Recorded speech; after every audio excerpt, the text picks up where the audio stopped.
The station was massive. It floated in the dark space between two suns, far from any home world, far from any war.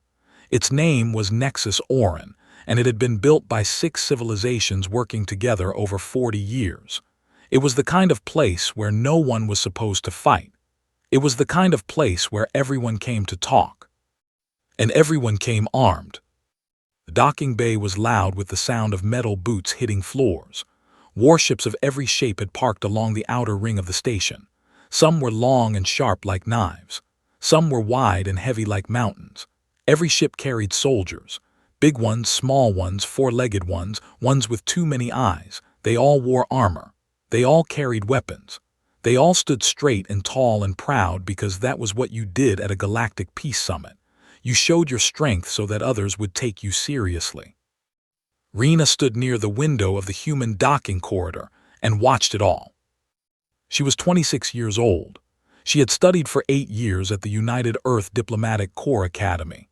She had read every book, passed every test, learned 6 alien languages, and earned the highest marks in her class. And still, standing here now, watching the parade of soldiers and warships through the thick glass, she felt very small. She heard footsteps behind her. She turned. Dawoon walked toward her with a cup of tea in his hand. He was not a tall man. He had a calm face, short dark hair going gray at the sides, and the kind of quiet eyes that made you feel like he was always thinking about 3 things at once. He was 51 years old and had attended 11 peace summits. He was the head of Earth's delegation. He stopped beside her and looked through the window. "Big ships," Reena said, because she did not know what else to say. "They always are," Dawoon said. He sipped his tea. "The Vorath brought 6 destroyers," she said, "and the Sulek hegemony came with what looks like a mobile command carrier. That thing is bigger than some cities." "It is," Dawoon agreed. Reena looked down the corridor toward the Earth docking bay. Their ship, the UNSS Hopeful Dialogue, was parked there. It was a mid-sized diplomatic vessel, clean white hull, quiet engines, no weapons ports, no fighter drones attached to the sides, no soldiers standing in lines outside the ramp. "We look like we came to deliver mail," she said. Dawoon almost smiled. "We came to talk. There is a difference." Reena was not sure she agreed, but she said nothing. They walked together through the main corridor of the station toward the pre-summit welcome hall. The hall was enormous. The ceiling was so high that the lights at the top looked like small stars. Hundreds of alien delegates filled the space, moving in groups, talking in low voices, studying each other carefully. The air smelled like a dozen different things at once, something like smoke, something like ocean water, something sharp and metallic. The human delegation was small. Dawoon, Reena, their linguist Wusiak, their medical officer Bitna, and 4 other staff members. 8 people total. Wusiak was tall and thin with round glasses and a soft way of speaking. Bitna was a woman in her mid-40s with short hair and calm hands and a habit of sitting very still.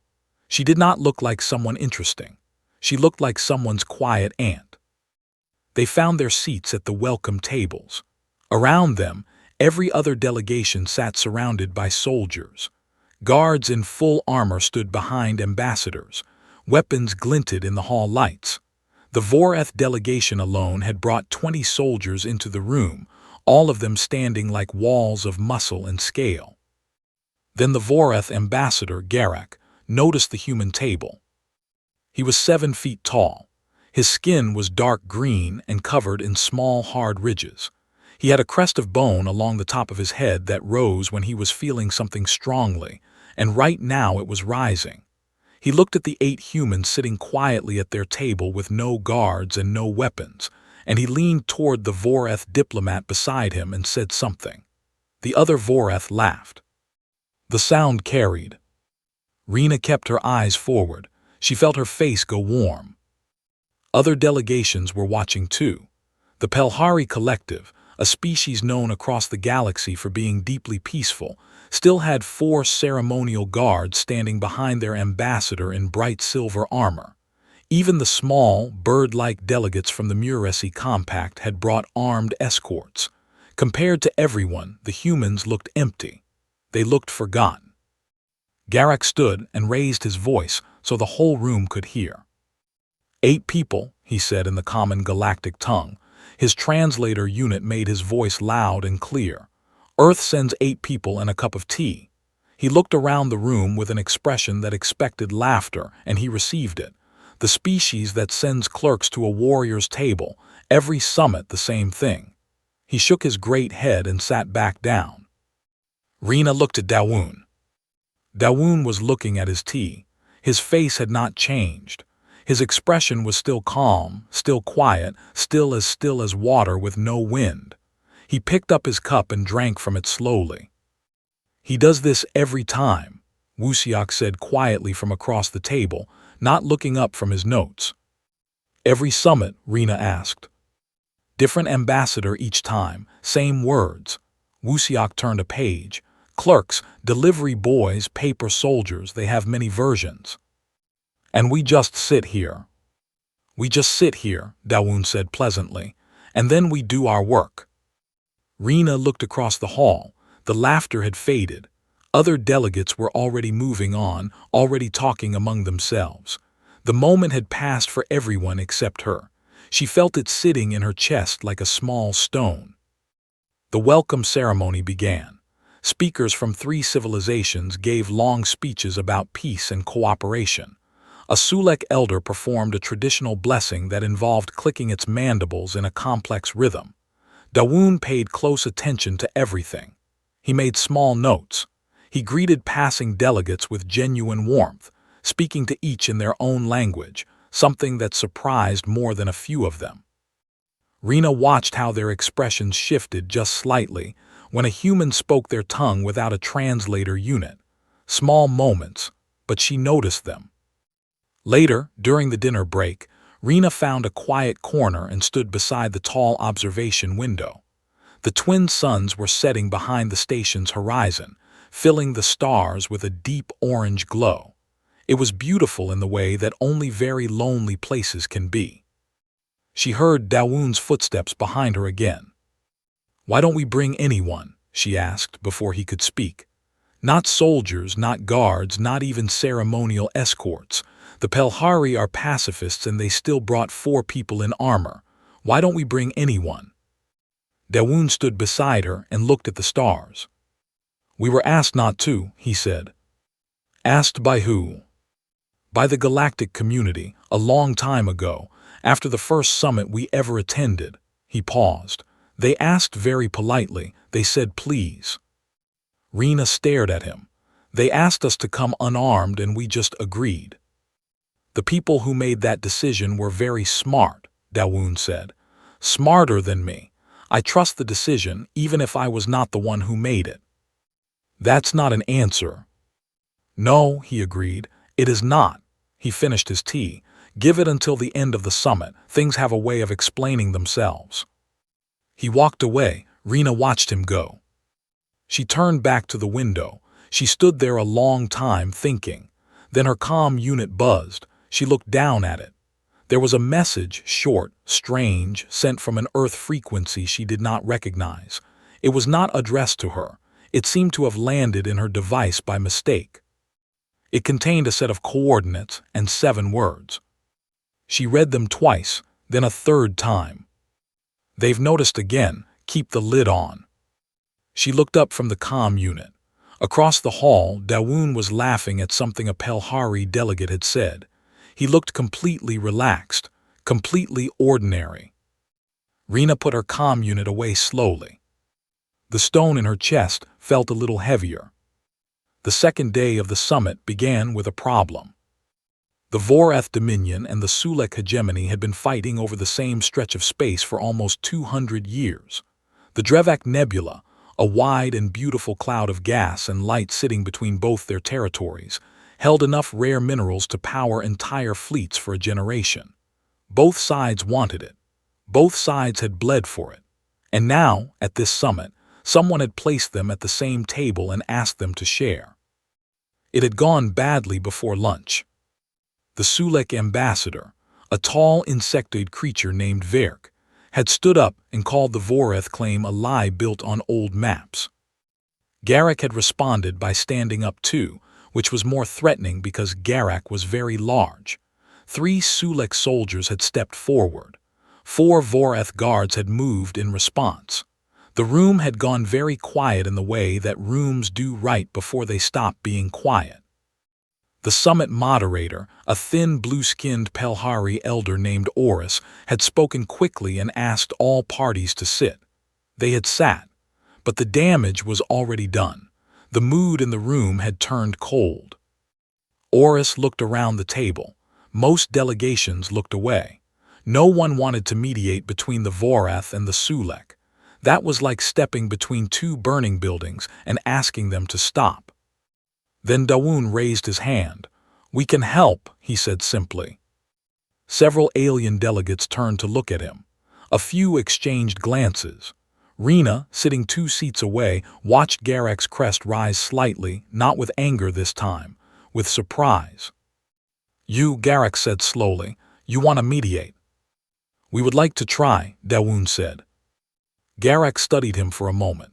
Then he sat back in his chair and made a gesture with one clawed hand that Reena had learned meant, "Go ahead, this should be interesting." What happened over the next 4 hours was not loud.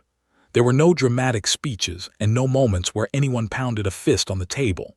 Dawoon worked quietly. He asked questions. He listened. He asked Wusiok to cross-reference the original survey maps of the Drevak Nebula from both sides' own historical records, and when Wusiok put them side by side, something became clear that neither side had noticed. The original borders had never actually been agreed on in the first place.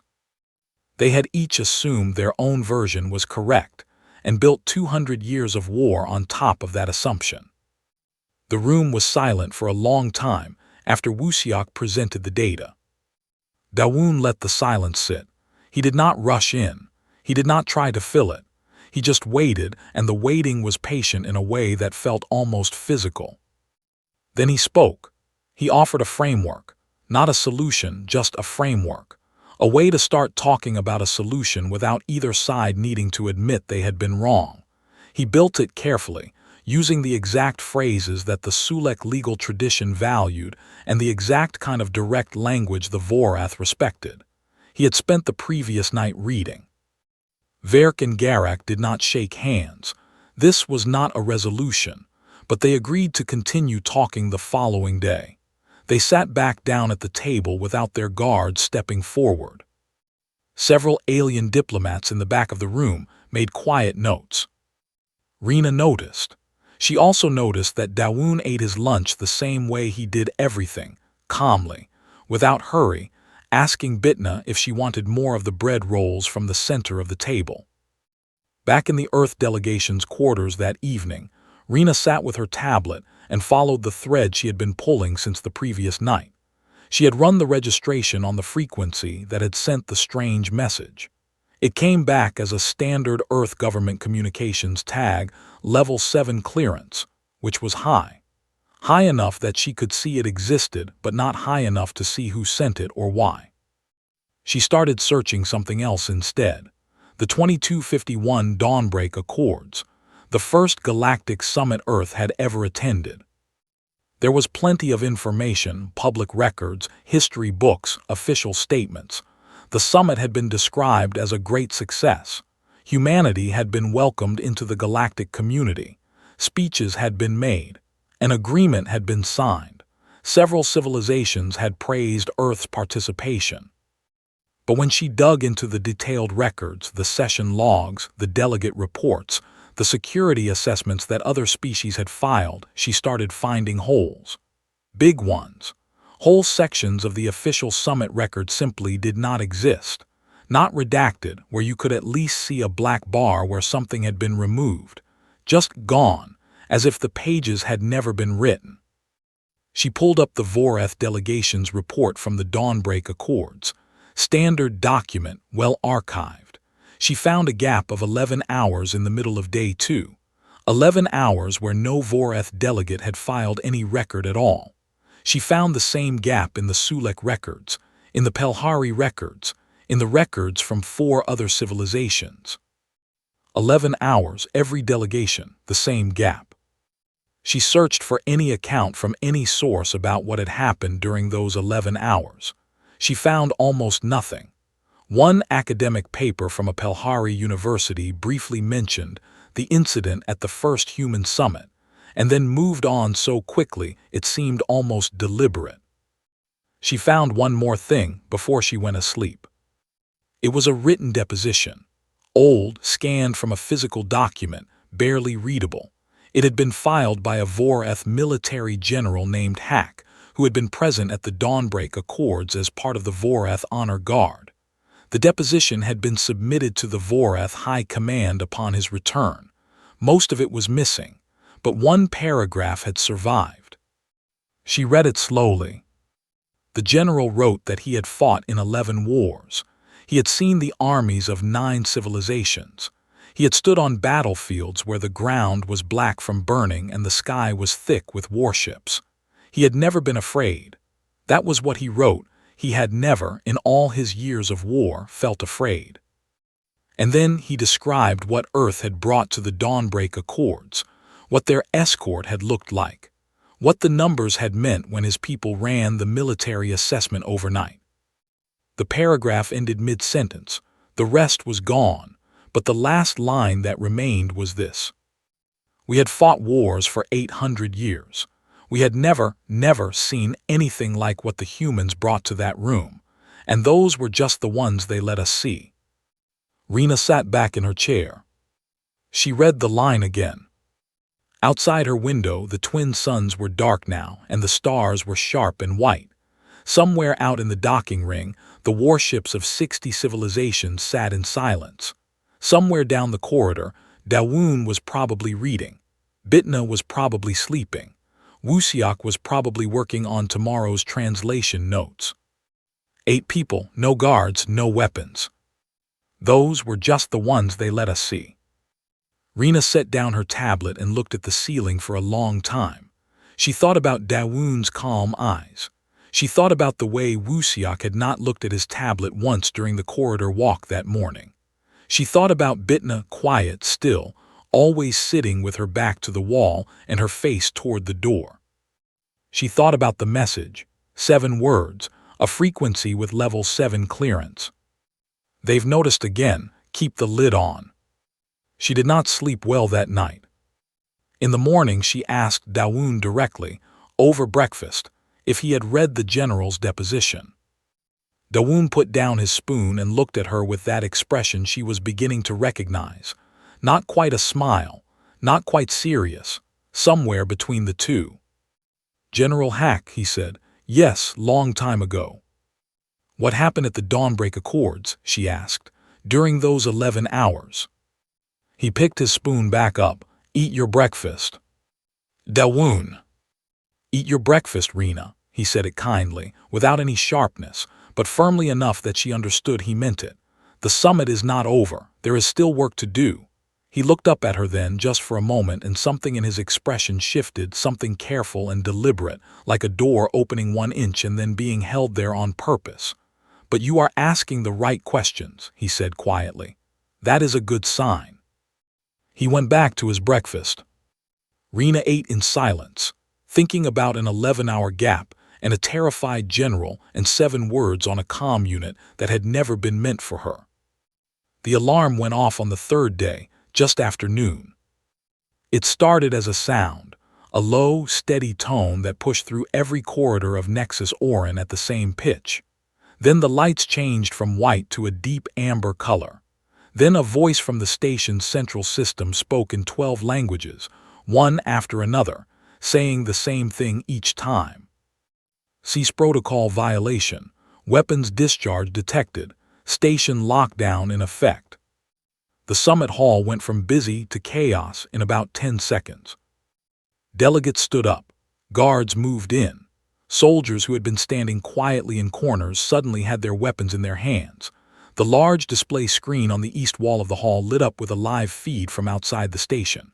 A Sulek hegemony warship, a fast attack vessel that had been parked near the station's outer ring, had fired on a Voreth transport ship. not a military vessel, a diplomatic transport carrying Voreth staff and supplies for the summit. The transport was damaged but still moving. The Sulek warship had pulled back, but the shot had been fired. The Cease Protocol, the agreement every nation signed before docking at a peace summit, the agreement that said no weapons would be discharged within 50,000 kilometers of the station, had been broken. The station locked down all docking exits. All corridors moved to restricted access. The summit hall sealed itself. And every delegation's military escort activated. It happened all at once like something practiced. Soldiers moved around their ambassadors in tight formations. Weapons were raised but not aimed yet. The hall, which had always been tense in the quiet way that a room full of enemies pretending to be polite is tense, was now tense in a different way. A louder way. A way that felt like standing on ice that was starting to crack. Reena stood up from her chair. She looked around. The Earth delegation's table was very open. No soldiers, no guards, no armor. Just 8 people standing up from their chairs and looking at the chaos the same way anyone would. Dawoon was already moving. Not running, walking, but with direction. He guided the group toward the east corridor, away from the main floor where the largest military groups were clustering. Reena followed, staying close to Wusiak, who had put his tablet in his bag and zipped it shut. They moved into the corridor. It was quieter there. The amber lights pulsed slowly. 3 other delegations had also moved into the same corridor, the small Muresi compact group, a Pelhari representative, and a handful of station staff who looked very frightened.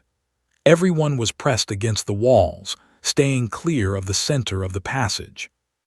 Then Garrick came around the far corner with 6 Voreth soldiers behind him, full armor, weapons raised at a low carry, not pointing at anyone but ready. His crest was fully raised.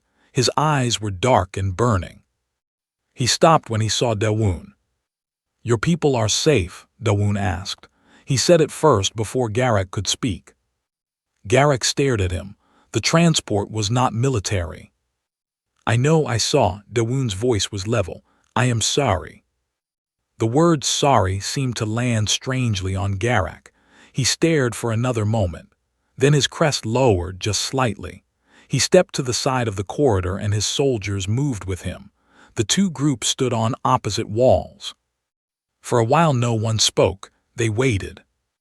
Then Garrick turned his dark eyes on the human group, on their empty hands, on the absence of anything that looked like protection. His expression moved through something, contempt, habit, and settled back into something that might have been, if nothing else, honest. "Your people have no one to protect you," he said.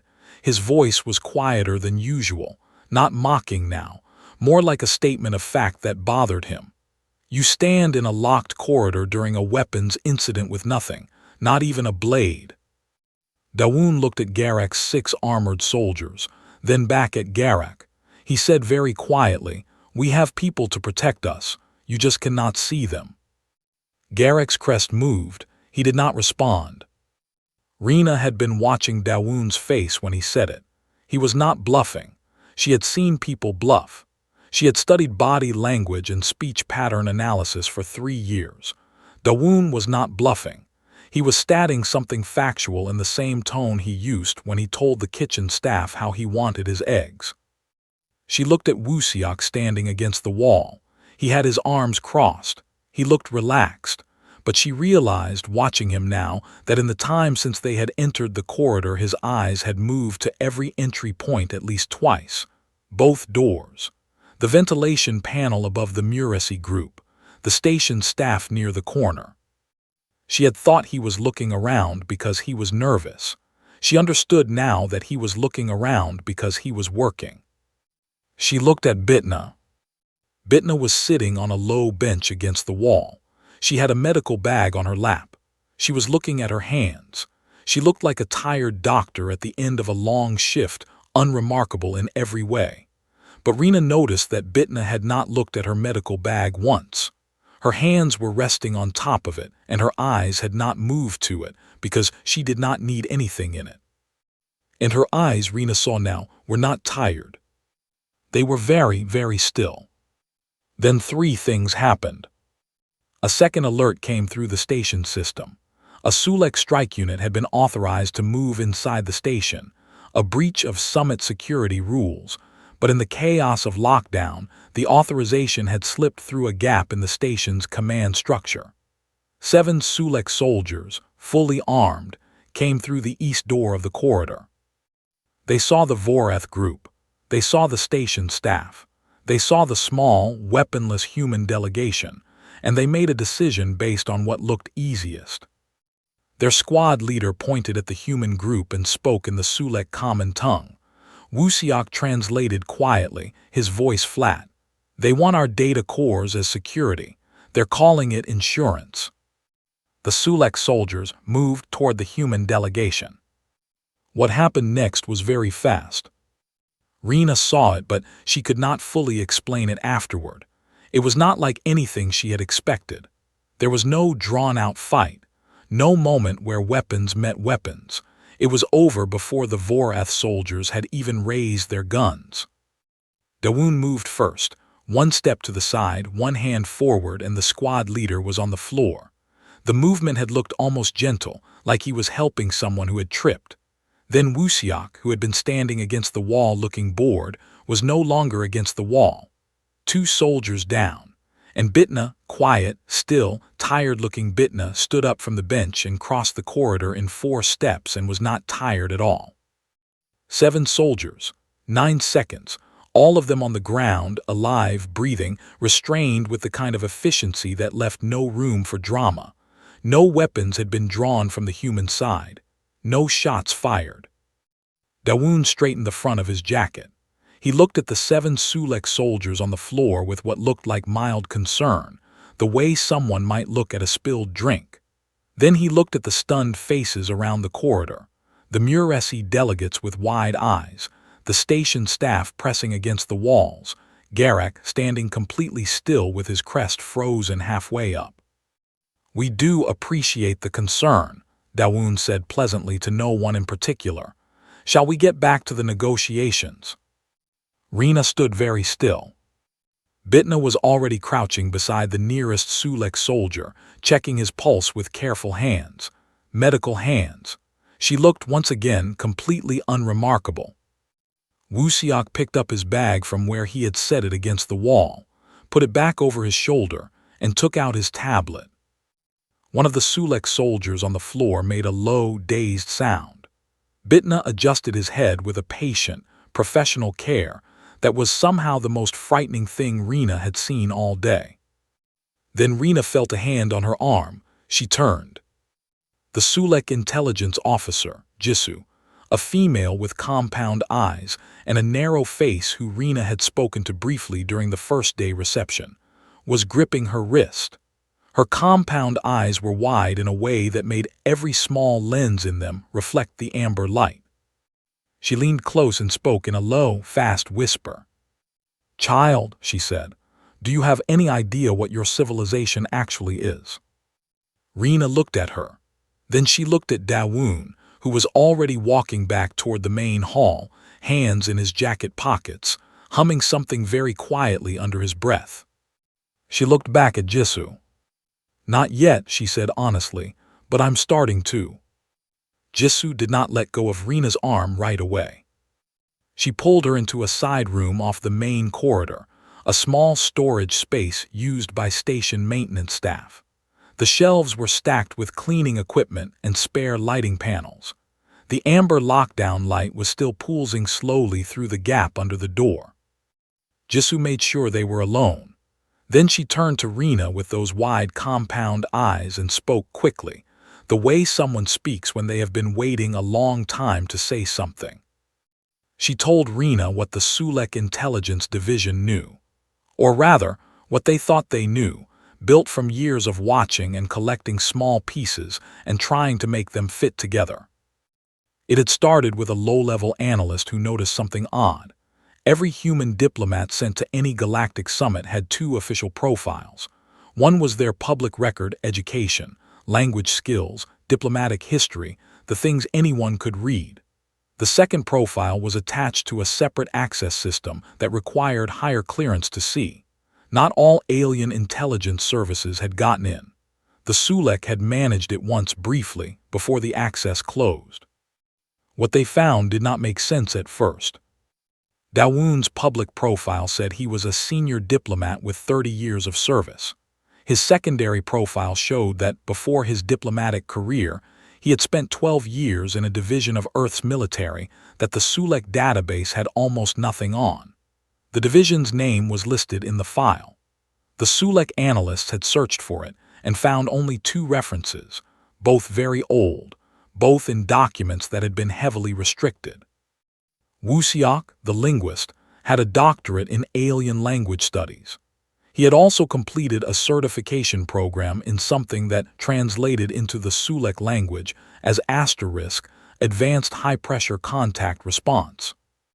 The analysts had not been sure what that meant until they watched security footage from a summit 4 years ago and saw Wusiok walk an armed Pelhari guard backward into a wall with one hand, while continuing a conversation in Pelhari with his other hand, apparently without breaking a thought. Bitna's public profile listed her as a medical doctor. Her secondary profile listed 17 additional certifications. 3 of them were medical, the other 14 were not. And those were the profiles they could see. The other 5 members of Earth's delegation had secondary profiles that were either missing entirely or locked behind access walls that the Sulek division had never been able to open. Jisoo told Reena all of this in a fast, tight whisper. Then she stopped and waited. Reena thought about it. She thought about the corridor. 9 seconds. She thought about Bitna's still eyes. She thought about the message on her comm unit. They are not sending unarmed civilians, Reena said slowly. No, Jisoo said, they are not. They are sending people who are trained, who can fight, who just look like civilians. Every cook in your kitchen has a military record, Jisoo said. We checked your support staff, your administrative assistants, the woman who handles your delegation's media communications. She qualified as a combat specialist before she was 20 years old. Jisoo made a gesture with her narrow hands that seemed to express something between frustration and awe. You do not send an unarmed delegation to peace summits. You send a delegation that has made itself look unarmed. There is a very large difference. Reena was quiet for a moment. Then her comm unit buzzed. She looked at it. A transmission request cleared to her security level, marked urgent, coming from a Geneva, Earth address. She accepted it. The screen showed a room. A plain room, gray walls, a single desk, a window with daylight coming through. At the desk sat a man named Junki. He was older, perhaps 60, with a careful face and the kind of posture that came from years of sitting very straight without thinking about it. He was wearing a plain dark jacket. He looked like someone's grandfather who worked in government. Reena, he said, his voice was calm. I understand you have been asking questions. Yes, she said. Good, you should have been briefed sooner. He laced his fingers on the desk. I am going to tell you the true version of events, not the public version, the true one. He told her about the Dawnbreak Accords of 2251. When humanity had first been invited to the Galactic Community's summit, no one had told Earth what the expected norms were. No one had explained that you were not supposed to bring your full military to a peace summit. The invitation had simply said, come, attend, meet the others. So Earth had come the way Earth always did anything important. They had sent diplomats, yes, but they had also sent an escort because their diplomats were traveling into unknown space to meet unknown civilizations for the first time, and so the escort had been what Earth considered reasonable under those circumstances. Earth had sent the 3rd Expeditionary Fleet, 17 warships, not their largest fleet, not even close, a medium escort, and with the fleet, a single strategic infantry division as a ground presence, standard protective detail. The combined military intelligence services of 11 civilizations had run their standard arrival assessment overnight on the first day. This was normal procedure. Every delegation analyzed every other delegation's military presence as a matter of course. By morning, the atmosphere inside the summit had completely changed. Junki explained what the assessments had found, not the classified details, but the shape of the reaction. 4 ambassadors had resigned and gone home without explanation. 2 civilizations had quietly begun drafting conditional surrender documents, not because war was coming, not because anyone had threatened them, but because they had run the numbers on what Earth's escort meant, and decided they wanted a pre-written response ready just in case. One small civilization had made a request to leave the mapped region of the galaxy entirely, citing a sudden need to explore elsewhere. The Vorath Dominion, 8 centuries of continuous warfare, 11 major campaigns, a species that had never surrendered to anyone, their ambassador had sent a single transmission to the Vorath High Command on the morning of Day 2. The message had been intercepted. It said in its entirety, "Do not provoke the humans. Under any circumstances, tell the fleet to stand down." The Vorath fleet, which had been running a patrol exercise 3 systems away, had stopped its exercises and held position. No human soldier had fired a shot. No threat had been made. No one had raised their voice. Earth's escort had simply arrived, and the math of what it represented had moved through the room like a cold wind, and every military mind in that summit had felt it. Junki paused. He let the silence sit for a moment. Then the galactic community, shaken, humbled, frightened in a way they had not expected, had come to Earth's diplomatic team with a request. Not a demand, not a negotiation. A quiet, careful, polite request delivered with great seriousness. They had asked humanity to please not bring its military to peace summits anymore. They had explained that it was not a question of fairness or rules. It was a question of function. A peace summit where one species' military presence caused every other species to feel, without any hostility intended, that they were outclassed, that the math did not work in their favor, that they were fundamentally outweighed. That was not a peace summit. That was a very politely conducted surrender ceremony, and you could not build a galactic community on surrender ceremonies. They had asked Earth to come to future summits as a civilian power, no military, no escort, to trust the neutral space and to trust the talks. And Earth's government, after a long discussion that Junki described simply as *complicated, had said yes. They had agreed to the request and kept it quiet and maintained it for 136 years. "We do not stay unarmed to seem weak," Junki said. His voice was even and clear. "We stay unarmed so the room stays a room, so others can speak without feeling like they have already lost before they have opened their mouths. A table where one side is genuinely frightened is not a peace table. We want a peace table." Reena looked at him for a long moment. "But you still send trained people," she said. "We send humans," Junki said. "Humans who have lived full lives and have various skills. Some of those skills are useful in difficult situations. That is simply what humans are." Something that was almost a smile crossed his calm face. "We were not asked to send helpless people. We were asked not to send an army." Reena thought about that. "Bitna," she said, "what is she actually?" Junki looked at her. The screen went dark.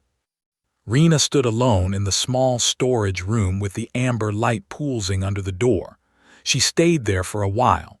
She looked at the cleaning equipment on the shelves. She looked at the spare lighting panels. She thought about a galactic community sending a polite, frightened request. She thought about Earth saying yes. She thought about what it meant to be the largest thing in a room and to choose, deliberately and carefully, every single time to sit down. Then she picked up her bag and went back to work. The crisis ended quietly, the way most crises do when enough people decide they are tired of it. The Sulek warship that had fired on the Vorath transport was identified as acting outside its authorized orders. The Sulek hegemony's senior ambassador issued a formal statement within 2 hours calling the action a rogue decision made by a lower commander who had misread the situation. The Voreth transport had been damaged but not destroyed. Its crew were safe. The cease protocol violation was serious, but no life had been lost. The station lockdown was lifted by early evening. The 7 Sulek soldiers in the East Corridor were taken into station security custody. The official report described them as having been neutralized by unknown means before station security arrived. No footage was available. The corridor's camera panel had been temporarily offline during the lockdown. The report was filed. No one asked too many questions about it. Some things are easier that way. Dawoon's team worked through the night. Reena worked with them. She had gone back to the delegation quarters after her conversation with Junki and sat for a while, and then she had gotten up, made herself a cup of tea the way Dawoon always did, plain, no sweetener, and gone to find the others. Wusiak was already at the table with his notes spread in front of him. Bitna was reading a thin book. Dawoon looked up when Reena walked in and nodded once, as if he had expected her. They built the new framework through the night. The problem of the Drevak Nebula was not simple. 200 years of war had created 200 years of stories, and each side's story said they were right. You could not solve that with a map. You had to go around it. You had to find the place where both sides could stand without the story getting in the way. Dawoon found it at around 2 in the morning.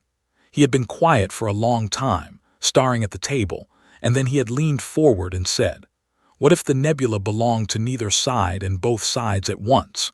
Not shared territory that had been tried and failed. A jointly administered zone with a governing body made of equal representatives from both civilizations, with final authority sitting with a rotating third party." Wusiak immediately began checking whether the legal structures of both civilizations had any existing framework that could support this kind of arrangement. Reena started drafting the language. Bitna made everyone more tea and pointed out, very calmly, that the third paragraph of Reena's draft used a Sulek legal term that meant something slightly different in their old dialect and the modern one, and that using the old meaning would be more effective. Reena looked at her. Bitna looked back. Her expression was pleasant and mild. By morning they had a document. It was not a peace treaty that would take much longer, but it was a working proposal solid enough to go back to the table. The final session of the summit began at noon. Dawoon presented the framework. The room was different from the day before. The lockdown had taken something out of the air, some of the posturing, some of the performance. Everyone had spent the previous afternoon pressed against corridor walls in amber light, and it had made them all, for a short time, the same kind of frightened. When fear is the same, people become more equal. The Sulek ambassador Verk read through the proposal slowly. He asked 3 questions. Dawoon answered 2 of them and deferred the third to Reena, who had drafted that section and answered cleanly from memory. Garak read his copy. He was very still while he read. Then he set it down and looked at the table for a moment. Then he said, "We can work with this." 4 hours of discussion followed. Other delegations offered input. There were disagreements, real ones, not just the performative kind. The Murasi Compact raised a concern about the third-party rotation that took 40 minutes to work through. A Pelhari representative identified a gap in the enforcement language that Wusiak quietly fixed in real time, passing the corrected draft to Reena, who passed it to the table without interrupting the flow of conversation. At the end of the 4th hour, the framework was accepted as the basis for continued negotiation. It would go back to the home governments of both civilizations. It would take years to become anything permanent, but it would go back. And it would go back because the language was right and the structure was honest, and no one in that room felt like they had been backed into a corner. That was the whole work. That was what it had always been.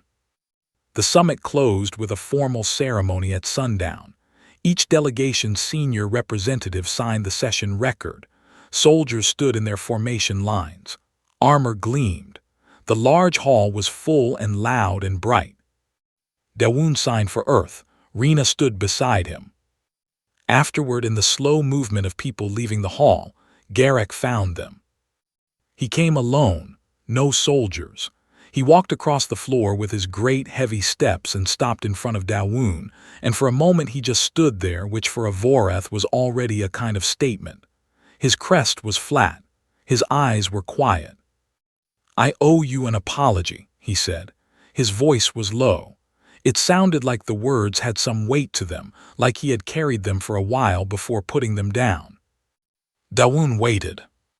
"I called your people clerks," Garak said. "I have said it at 3 summits, different words each time." He paused. "My grandfather was at the Dawnbreak Accords. He was part of the military escort, a junior officer. He never spoke of it, not once my entire life. I always thought it meant nothing had happened there." His large throat moved. "I was told some things today. Not everything, some things." Dawoon nodded. "He could not find the words," Garak said. "That is why he never spoke of it. It was not nothing. He could just never find the words." Dawoon reached out and put his hand briefly on Garak's arm. The gesture was small, natural, the kind of thing you do with someone you have known a long time, even if you have not. "He should not have had to," Dawoon said quietly. "That was the whole point." Garak looked at him for a moment longer. Then he turned and walked away without another word, and Reena thought that for a very large creature who had spent the entire summit being loud, he left the room very gently. She stood beside Dawoon and watched the hall empty. The soldiers of 60 civilizations moved in their formations, weapons at their sides, armor polished and proud. She watched a Vorath honor guard march in perfect step. She watched the Sulek soldiers with their curved blades at their belts. She watched the Pelhari ceremonial guards in their silver. She watched Bitna cross the room toward them, medical bag over one shoulder, book tucked under her arm, looking exactly like a tired doctor at the end of a long trip. Bitna nodded at Reena and said they should get moving before the docking queue backed up. Reena watched her go. She watched those calm eyes tracking the room, automatic, patient, taking in every armed figure without any visible effort, the way your ears hear traffic noise without you deciding to listen. She thought about an old saying she had read once, somewhere, in a history book from before the space age. Something about speaking softly and carrying a large stick. She had always understood it as advice, a strategy. Bring power but do not announce it.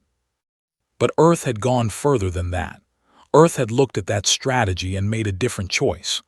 Earth had put the stick down, not because the stick was gone, not because they had forgotten where they left it, but because the room needed to be a room, and a stick in a room changes what the room is. She thought about what Junki had said. We stay unarmed so the room stays a room. She thought about Garak's grandfather, who had spent his whole life not being able to find the words. She thought about the 11-hour gap in the records, about the ambassadors who had gone home without explanation, about the civilization that had quietly asked to leave the mapped galaxy. All of that because Earth had shown up the normal way, because Earth had come as Earth came to things seriously, with preparation, without apology. And the greatest diplomatic decision in the history of humanity had not been a speech or a treaty or a victory in any traditional sense. It had been choosing every summit after that to walk through the door as if they were the smallest ones in the room, for 136 years, without being asked again, because they had been asked once, and they had understood what was being asked, and they had said yes. Not because they were afraid. Because they were not. Dawoon appeared at her shoulder. "Docking queue starts in 20 minutes, he said. "Bitna is right." "I know," Reena said. She did not move yet. Dawoon stood beside her for a moment, looking out at the hall. "You did good work this summit," he said. "I mostly watched," she said. "That is good work," he said, "especially the first time." They walked out of the hall together, down the long corridor, through the docking gate and up the ramp of the UNSS Hopeful Dialogue, which was clean and white and carried no weapons and looked, to anyone who did not know better, like exactly what it appeared to be. The ship undocked from Nexus Orin without ceremony, without fanfare, without an armed escort. Its engines were quiet. Its hull showed nothing except the simple Earth diplomatic seal near the front. It moved away from the station and into the dark, and the twin suns lit its white side briefly before it turned and became just another small light among all the others. Just the way the galaxy preferred it. Just the way Earth intended.